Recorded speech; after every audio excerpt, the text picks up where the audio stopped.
आदाब नाजरीन, मैं रिदा खानम। आप देख रहे हैं सियासत टीवी के खुसूसी प्रोग्राम डॉक्टर से मुलाकात। आज हमारे साथ मौजूद हैं doctor Syeda Afreen Fatima, senior consultant Olive hospital, और जो कि एक गायनोकोलॉजिस्ट और लैप्रोस्कोपी सर्जन है। डॉक्टर आफरीन फातिमा, आपका खैर मकदम है हमारे टीवी चैनल में।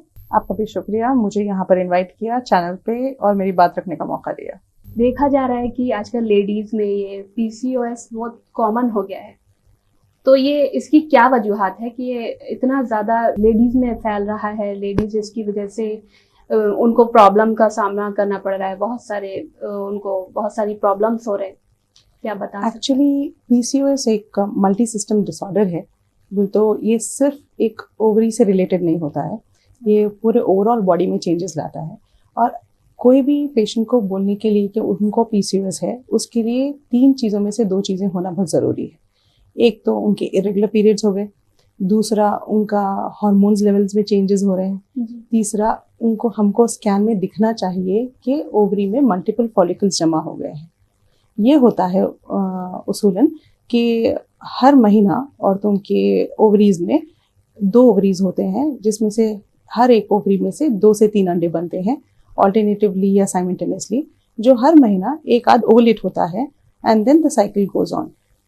पीसीओएस में क्या होता है, ये ओवरी में जो अंडे बनते हैं ये फुली ग्रो नहीं होते हैं, ओवलेट नहीं होते हैं, तो वहीं पर ठहर जाते। नए वाले बनते हैं, फिर वो भी ठहर जाते हैं, वो खुद भी बड़े नहीं होते और आने वालों को भी बड़ा होने नहीं देते। तो ऐसे होते होते वो लोग हार्मोन्स का इम्बैलेंस कर देते।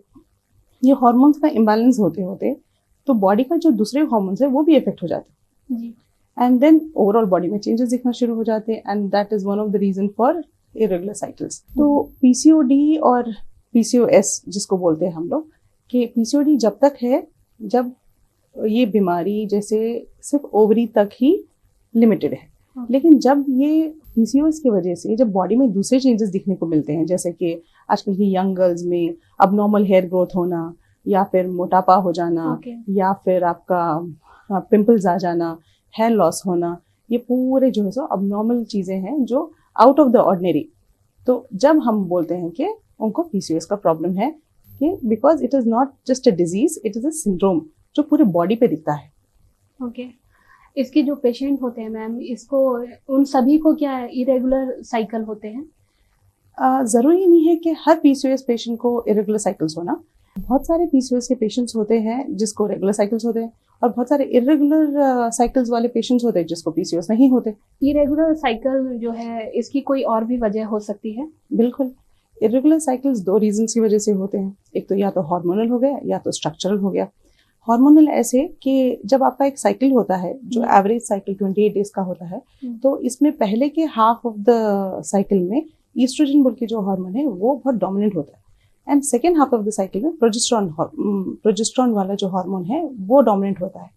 तो जब ये एक पैटर्न में चल रहा है तो everything goes in a proper fashion. तो बच्चेदानी के अंदर का जो एंडोमेट्रियम है वो बड़ा होता है, फिर हल्लू फिर उसके ऊपर प्रोजेस्टेरॉन का लेयर आता है, एंड देन ब्लीडिंग होता है। लेकिन जब ये ईस्ट्रोजन और प्रोजेस्टेरॉन के दोनों हार्मोन्स के बीच में तालमेल नहीं होता है and they don't coordinate with each other, तो जब जाके ये इरेगुलर साइकिल्स में कन्वर्ट हो जाता है, और ये हार्मोनल इम्बैलेंसेस की वजह से होता है। जैसे हमारे दिमाग में हाइपोथैलेमस बोल के एक रहता है, एचपीओ एक्सिस जिसको बोलते हैं, hypothalamus pituitary and ovarian axis. तो दिमाग बोलता है, थोड़े हार्मोन्स रिलीज करता है जो ओवरी को बताते हैं कि देखो आप फलाना फलाना हार्मोन्स रिलीज करो। वो जाके यूट्रस को बोलते हैं कि आप इंडोमेट्रियम इतना बनाओ, and then when all this thing is working fine and everything is going in proper fashion, at the end of the month they get the bleeding. लेकिन जब ये पूरा HPO एक्सेस डिस्टर्ब हो जाता है तब उन लोगों को इरेगुलर पीरियड्स होते हैं। This is one of the reasons. और बहुत सारे रीजंस है, जिसमें कि एक हो गया कि किसी को स्ट्रक्चरल प्रॉब्लम है, जैसे कि यूट्रस का जो स्ट्रक्चर है वो डिस्टर्ब हो गया है, या तो वो खुल गया है जिसको एडिनोमाइसिस बोलते हैं, जिसमें ब्लीडिंग ज़्यादा होती है, या तो उसके अंदर फाइब्रॉइड्स हो गए हैं। फाइब्रॉइड्स जैसे कि थोड़े एक तरह के गड्ढे होते हैं, तो अगर वैसे कुछ है उसकी वजह से इरेगुलर ब्लीडिंग होता है, या पॉलिप्स हो गए उनकी वजह से भी इरेगुलर ब्लीडिंग होता है। तो there are many reason for irregular cycles. तो इसके लिए इवैल्यूएशन करना पड़ता है। स्कैन अगर हम करेंगे एंड क्लिनिकली हम लोग पेशेंट को देखेंगे क्या चेंजेस आ रहे, देन वी विल नो कि इरेगुलर साइकिल्स का एक्चुअल रीजन क्या है। मैम, आपको एक गायनोलॉजिस्ट है, क्या आप बता सकते हैं कि ये फाइब्रॉइड के लिए क्या सर्जरी की ज़रूरत होती है? एक्चुअली फाइब्रॉइड जो है एक तरह का बनाइन ग्रोथ है। तो वो जो यूट्रस होता है, अपने दीवार में जो यूट्रस की जो वॉल होती है उसमें 3 डिफरेंट लेयर्स होते हैं। एक इंडोमेट्रियम जो अंदर का लेयर हो गया, सब म्यूकस लेयर जिसको बोलते हैं, फिर बीच में हो गया मायोमेट्रियम जिसको जो बीच का हो गया, और बाहर का जो हो गया वो सब सीरस। ये हो गया कि अंदर का, बीच का और बाहर का। अगर फाइब्रॉइड जो छोटे छोटे गड्ढे हैं वो साइजेस में भी डिफर करते हैं। तो अगर वो अंदर की तरफ है तो ब्लीडिंग के प्रॉब्लम्स करेंगे, बीच में है तो खाली स्वेल हो जाएंगे, या फिर बाहर की तरफ है तो वो भी बड़े होंगे लेकिन उनका इफेक्ट सिर्फ प्रेशर होगा कि अगर वो सामने पेशाब की थैली पे पड़ेंगे तो यूरिन के प्रॉब्लम्स आएंगे, अगर वो पीछे जाके बावल के ऊपर रहेगा तो कॉन्स्टिपेशन की प्रॉब्लम्स वगैरह आएंगे। तो जहाँ पर फाइब्रॉइड होता है उसकी वजह से या फिर उसके साइट के हिसाब से हमको उसका ट्रीटमेंट करना पड़े। अगर वो बाहर की तरफ है, कुछ नहीं कर रहे हैं, बड़े हो रहे हैं बट अपनी जगह पे कुछ नहीं कर रहे हैं, उसकी सर्जरी की जरूरत नहीं है। लेकिन हाँ, अगर पेशेंट को अगर वो अंदर की तरफ है और उनको इनफर्टिलिटी का प्रॉब्लम है, जैसे कि उनको प्रेगनेंसी में प्रॉब्लम्स आ रहे हैं, तो अगर वो रास्ते में है तो हम उसको सर्जिकली रिमूव कर लेते हैं, जिसको मायोमेक्टमी की सर्जरी बोलते हैं। पीसीओएस और पीसीओडी से बचने के लिए लाइफस्टाइल कैसा होना चाहिए? Early to bed early to rise makes a man healthy wealthy and wise, ये तो बहुत फेमस कोट है। देन एंड हदीस के हिसाब से भी है कि अगर आप जल्दी सोगे, जल्दी उठोगे तो आपका है ना बैलेंस्ड लाइफ मेंटेन होगा। जल्दी उठना चाहिए, जल्दी सोना चाहिए, at least 45 minutes of workout daily होना चाहिए। आप क्या खा रहे हो वो इम्पॉर्टेंट है। जंक फूड नहीं खाना चाहिए, राइस, शुगर, मैदा, ये चीज़ों को बिल्कुल अवॉइड करना चाहिए। एंड अपने डाइट में ग्रीन लीफी वेजिटेबल्स का इस्तेमाल, फ्रूट्स का इस्तेमाल, प्रोटीन्स का इस्तेमाल, जैसे कि पनीर एंड मिल्क प्रोडक्ट्स, ये सब चीज़ों का अपना डाइट में होना बहुत ज़रूरी है। बहुत इंपॉर्टेंट ये है कि स्ट्रेस से बचें, because stress is the enemy to everything.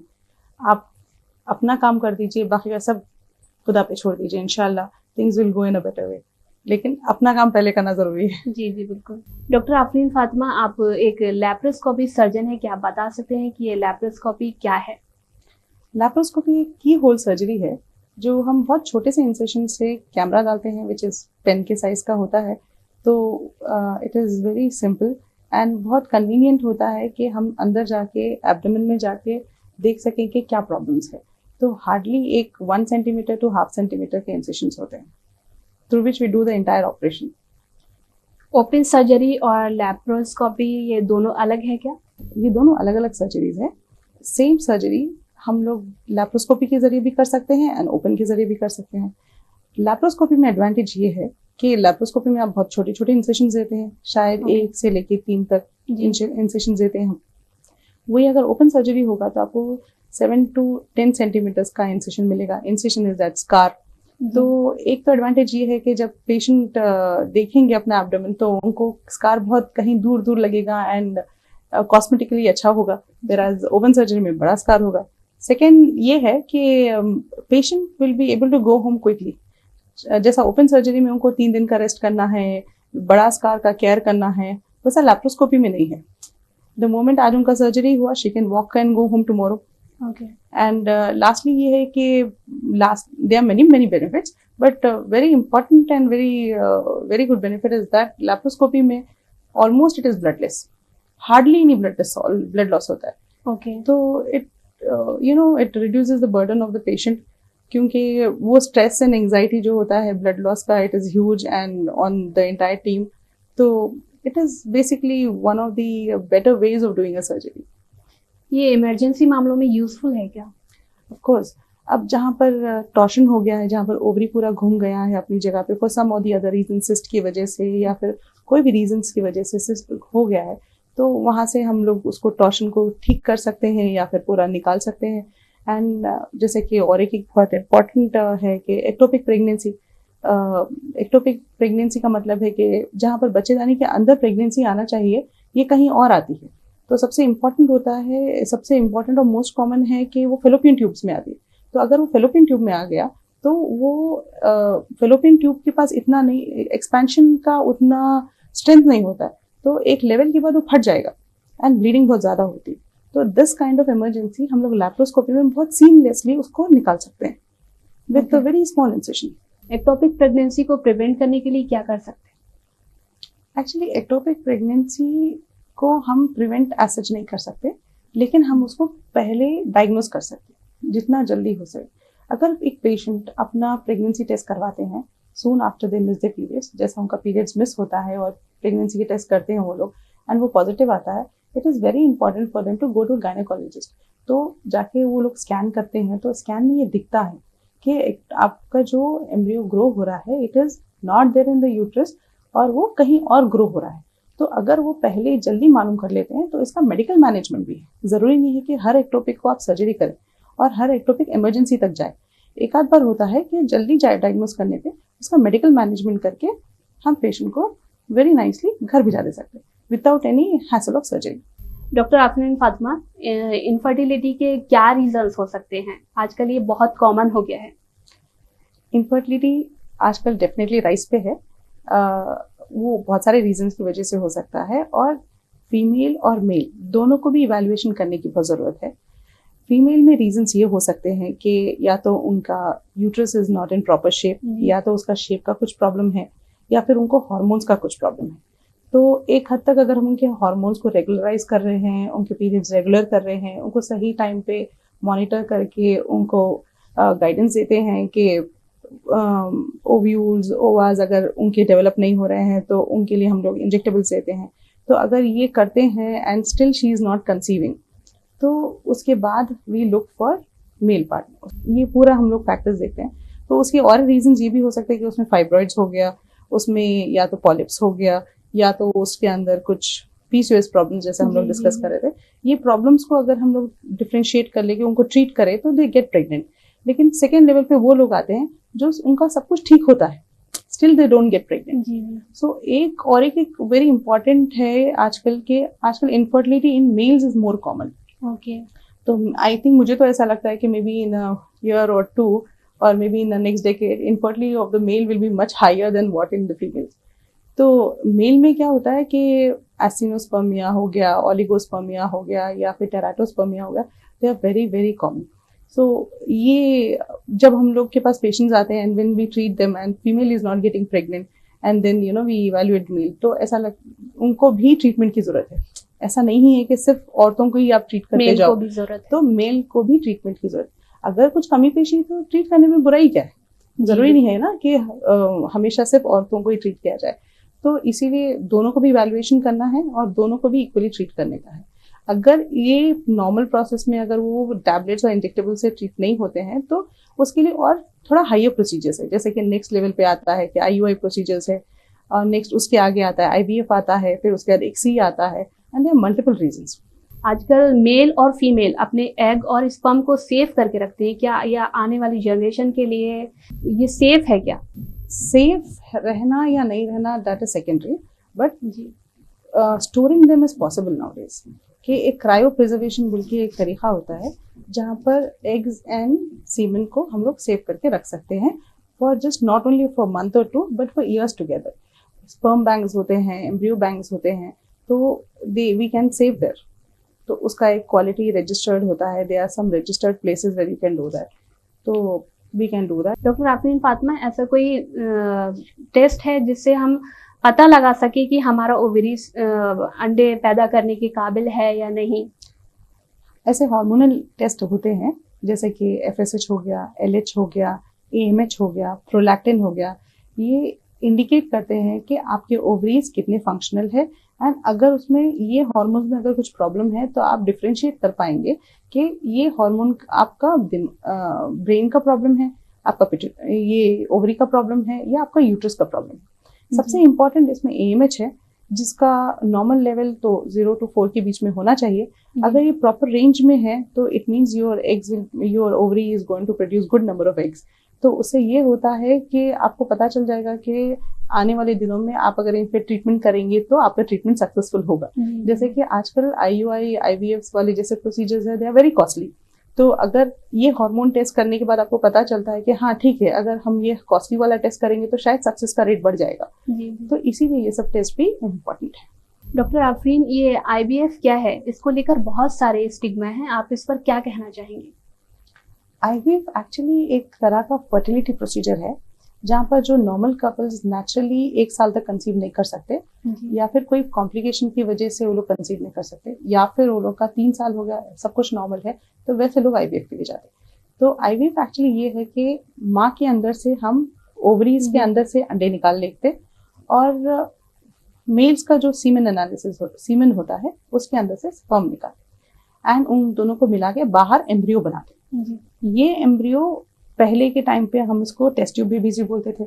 तो ये जो एम्ब्रियो है फिर नेक्स्ट साइकिल में वो एम्ब्रियो को हम माँ के अंदर डाल देते ताकि इफ अगर वो एक्सेप्ट हो सकता है और हो गया है तो प्रेगनेंसी विल कम, और अगर नहीं होता है फॉर सम रीजन देन फिर से देखते हैं फिर क्या कर सकते हैं बोल के। एंड जहाँ तक आईवीएफ को लेकर स्टिग्मा है ये है कि आईवीएफ किस हद तक हलाल है या नहीं है। बहुत सारे टाइप्स के आईवीएफ होते हैं, जैसे कि बहुत सारे लोग माँ का अंडा होता है, बाप का स्पर्म होता है, दोनों को मिला के जो एम्ब्रियो बनता है वो एम्ब्रियो का इम्प्लांटेशन होता है, that is a normal IVF. तो ये एक तरह का हलाल प्रोसीजर है। और कहीं कहीं ये होता है कि अगर माँ अंडे बिल्कुल बना नहीं पा रही है या फिर बाप जो है स्पर्म दे ही नहीं पा रहा है तो कहीं कहीं ये होता है कि डोनर्स का यूज करते हैं कि माँ के जो कोई और औरत का अंडा ले लिया, कोई और आदमी का स्पर्म ले लिया, तो बेसिकली वो जो बनता है एम्ब्रियो बनता है that is not from husband and wife. तो this kind of IVF is actually not हलाल। तो हलाल के भी बहुत सारे वैरायटी, इसमें बहुत सारे तरीके हैं जिससे आईवीएफ होता है, लेकिन अगर आप सही वाला आईवीएफ करवाएं तो actually it is very good, और सही सेंटर में करवाएं तो it is very beneficial for patients who are not able to conceive naturally. तो ऐसा नहीं है कि आप लॉन्ग टाइम के लिए वेट करो, 2 साल जा रहे हैं, 3 साल जा रहे हैं, 5 साल जा रहे हैं, आप आईवीएफ नहीं करवा रहे हो ये सोच के कि नहीं आईवीएफ कराए तो पता नहीं क्या होता, किसका होता, क्या होता। हाँ, इतना है कि उसमें एक होता है कि डीएनए टेस्ट आप करवा लो, या उसमें होता है कि बहुत सारी चीजें आप करवा सकते जस्ट टू फाइंड आउट कि वो सही में वो एम्ब्रियो जो है हस्बैंड एंड वाइफ का ही है या नहीं है, या था या नहीं था। एंड इसका ये भी हो सकता है कि अगर आप आईवीएफ जल्दी एज पे कराते हैं, जितना जल्दी एज में आप कराते हैं, जितना जल्दी आप इवैल्यूएशन करवाते हैं अपना, उतना जल्दी आप कॉम्प्लिकेशन से बच जाओगे। जैसे कि जैसा जैसा एज बढ़ता है कोमोर्बिडिटीज बढ़ जाते हैं, एंड जैसे जैसे आदमी का दे गेट मोर, जैसा जैसा एज बढ़ेगा तो स्ट्रेस बढ़ेगा तो family responsibilities, family tensions and family society everywhere stress होगा, तो वो स्ट्रेस से और भी नहीं होगा। तो जितना जल्दी इवैल्यूएशन होता है, जितना जल्दी आप इसका ट्रीटमेंट कराते हो तो कॉम्प्लिकेशंस कम होंगे, और बिकॉज पेशेंट यंग है तो उसका हार्मोन्स भी अच्छा रिएक्ट करेंगे एंड रिस्पॉन्ड करेंगे। ये यंग मैम जो आजकल प्रेगनेंसी कंसीव करने के लिए जो मुश्किलात आ रहे हैं, तो वो ये हमारी एज जो बढ़ रही है ये उसकी वजह होती है। तो ये मेल के लिए भी होता है, फीमेल के लिए भी, दोनों के लिए होता है या सिर्फ फीमेल के लिए होता है? हर दो के लिए होता है, क्योंकि प्रेगनेंसी का contribution is not only from females. Pregnancy माँ और बाप दोनों से बन के होता है।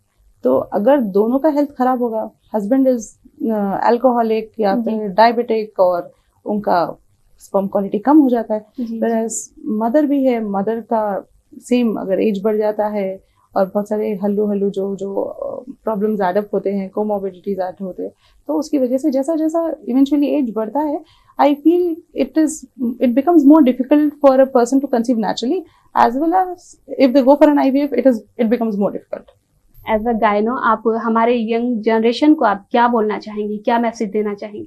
It is very important कि लाइफस्टाइल मॉडिफिकेशन करना चाहिए सबको, अपना एक हेल्दी डाइट मेंटेन करना चाहिए, हेल्दी वेट मेंटेन करना चाहिए, स्लीपिंग एंड ईटिंग हैबिट्स पे गौर करना चाहिए, 45 minutes of workout every day होना चाहिए। एंड इसके साथ साथ अगर आप कभी प्रेग्नेंट हैं या फिर आपको कोई प्रॉब्लम है, कभी आपके कोई कंटिन्यूस पैटर्न में कुछ फॉल्ट लगता है, तो आपके नियर बाई डॉक्टर को और गायनेकोलॉजिस्ट को कंसल्ट करें ताकि वो आपको एक्सपर्ट एडवाइस दे सकें, ताकि आप कॉम्प्लिकेशन में जाने से पहले बच जाओ। तो आई विल डेफिनेटली से कि prevention is better than cure. तो आप जब भी मौका मिलता है आप हमारे पास भी आ सकते हैं, हमसे सिर्फ सवाल कर सकते हैं so that we can help you. ना सिर्फ गायनेकोलॉजी बट हमारे ऑलिव हॉस्पिटल्स में हमारे पास हर टाइप की स्पेशलिटी है। ऑलिव हॉस्पिटल्स में आपको अच्छा इमरजेंसी टीम मिलेगा, वेयर आप लोग कभी भी इमरजेंसीज में आ सकते हैं। We have a full fledge blood bank, तो कभी भी इमरजेंसीज कितने भी सिवियर लेवल की है तो वील बी इंशाल्लाह एबल टू हैंडल देम। तो आप हमारे पास आइए, आपके डाउट्स के लिए, आपके इमरजेंसीज के लिए we are 24/7 available. Our team is there to support you, help you, inshallah, now and in future. Thank you so much ma'am, हमारी तरफ से और हमारी पूरी सियासत टीम की तरफ से कि आपने अपना कीमती वक्त हमें दिया. Thank you so much. Same here. Thank you so much.